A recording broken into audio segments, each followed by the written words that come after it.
आज के इस कार्यक्रम में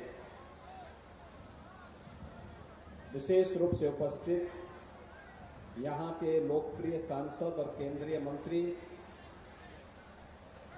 श्री पंकज चौधरी जी, काशी से पधारे महामंडलेश्वर सत्वभाव आश्रम के महंत संतोष दास जी महाराज, कालीबाड़ी गोरखपुर के श्री महंत रविंद्र दास जी महाराज, यहाँ के लोकप्रिय विधायक श्री जयमंगल कनौजिया जी, महाराजगंज के हमारे सभी मान्य विधायकगण, सिसवा से पटेल जी हैं, ज्ञानेंद्र सिंह जी पनियरा से हैं, श्री ऋषि त्रिपाठी नौतनवा से हैं, अन्य सभी जनप्रतिनिधिगण, श्रद्धालुजन, यजमानगण और प्रशासन से जुड़े हुए हमारे सभी अधिकारीगण और उपस्थित सभी यहाँ के भाइयों बहनों, 5 वर्ष पहले जो व्यक्ति चौक आया होगा और चौक आने 5 वर्ष के बाद कोई आएगा तो चौक को संभवतः पहचान नहीं पाएगा। पहले हम इसको चौक बाजार कहते थे। पहला गांव का नाम चौक था और फिर उसके साथ बाजार भी जोड़ देते थे, लेकिन अब सचमुच चौक से बाजार हो गया है। यहां पर महायोगी भगवान गोरक्षनाथ जी का यह मंदिर बहुत प्राचीन है। मंदिर के पुनरुद्धार के साथ ही भगवान शिव के इस पवित्र ज्योतिर्लिंग की पुनरुद्धार का कार्यक्रम संपन्न करने के बाद यह कार्यक्रम आज यहां पर संपन्न हो रहा है कि वहां पे आज से 5 साल पहले जब मैं आया था तब मैं देख रहा था कि जहां पे पवित्र ज्योतिर्लिंग था वो खंडित हो गया था। तो मैंने यहाँ पर डॉक्टर एसपी सिंह जी से भी और यहाँ पर मंदिर के जो छावनी के कोठारी हैं फलारी बाबा से मैंने कहा था कि यहाँ पे दूसरा ज्योतिर्लिंग लगना चाहिए और मंदिर का पुनरुद्धार होना चाहिए।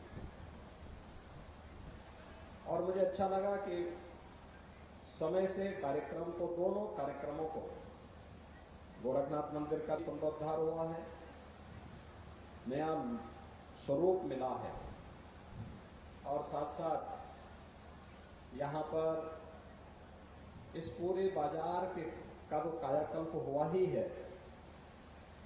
भगवान शिव का भी नया मंदिर और नया ज्योतिर्लिंग की स्थापना विधिवत वैदिक मंत्रोच्चार के साथ रुद्र महायज्ञ की पूर्णाहुति के साथ आज यहाँ पर संपन्न हो रहा है।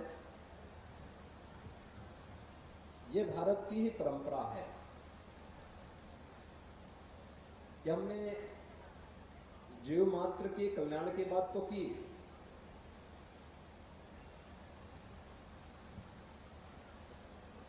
सर्वे भवन्तु सुखिनः की बात की, सबके सुख की कामना की है, सबके मंगल की कामना की है, सबके कल्याण की बात की है। दुनिया को भी हम लोगों ने एक परिवार के रूप में माना है, लेकिन चेतन जगत के साथ साथ इस जगत की प्रत्येक उस वस्तु को, चाहे वह जड़ हो या चेतन, उनके प्रति हमारी श्रद्धा का भाव जो हमारे लिए उपयोगी है, लोक कल्याणकारी है, जीव सृष्टि के लिए आवश्यक है, उसके प्रति श्रद्धा का भाव, सम्मान का भाव, और अगर उससे कल्याण का मार्ग प्रशस्त होता है तो उसके प्रति कृतज्ञता ज्ञापित करना। जब हनुमान जी महाराज जा रहे थे लंका, लंका दहन करने के लिए, माता सीता की खोज करने के लिए। तो बीच में देवताओं की प्रेरणा से मैनाक पर्वत सामने आता है और कहता है कि बजरंगबली, एक लंबी छलांग आप लगा रहे हैं, बीच में आप कुछ देर विश्राम कर लीजिए। तो हनुमान जी ने कहा कि नहीं नहीं, जब तक मैं अपने स्वामी का काम पूरा न कर लूं, राम काज कीने बिनु मोहि कहां विश्राम, मैं कहां विश्राम कर सकता हूं। और कहते नहीं, आप थक गए होंगे, क्योंकि लंका में आप जाएंगे और इतने थक जाएंगे तब तो वहां भी काम नहीं कर पाएंगे, आप कुछ देर विश्राम करके तब जाएंगे। उन्होंने कहा नहीं, मैं विश्राम नहीं करूंगा, क्योंकि मैं एक सनातन कार्य को करने के लिए जा रहा हूं। सनातन धर्म की परिभाषा क्या है, किसको सनातन धर्म कहते हैं? तब हनुमान जी ने उन्हें बताया, कृते च प्रति कर्तव्यम ये सब धर्म सनातन। यानी अगर किसी ने आपके प्रति कुछ भी कल्याण का कार्य किया है, आपके हित के लिए कोई कार्य किया है, उसके प्रति कृतज्ञता ज्ञापित करना, ये हम सनातन धर्मावलंबियों का यही सबसे प्रमुख पहचान है। और इसे हमने धर्म का हिस्सा माना। हमारा धर्म हमें हर चेतन और जड़ वस्तु के प्रति कृतज्ञता ज्ञापित करने की प्रेरणा प्रदान करता है। हम सब के प्रति वही भाव व्यक्त करते हैं, श्रद्धा का भाव व्यक्त करते हैं।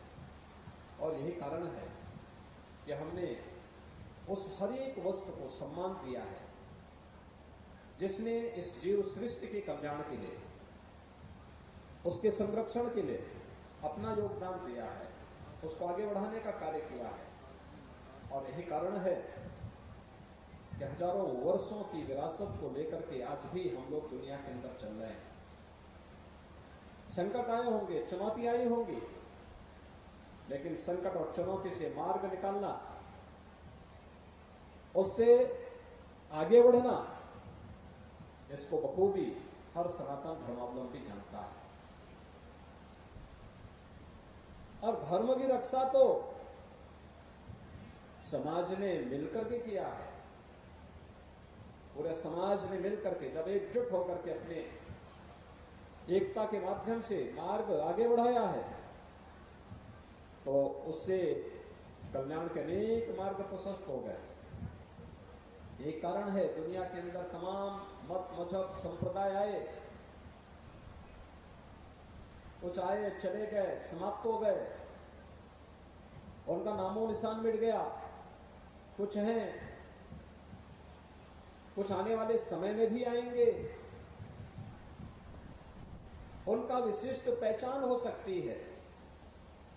कुछ देर के लिए भले ही बढ़ सकते हैं, लेकिन हमारा सनातन धर्म हर देश, हर काल, हर परिस्थिति में इसी प्रकार से अपने वर्चस्व को बनाए रखेगा, लोक मंगल की कामना को करता हुआ आगे बढ़ता रहेगा। लेकिन इसमें हम सबका दायित्व बनता है कि हम अपने धर्म को मजबूती करने के लिए अपने कर्तव्यों का पालन करें।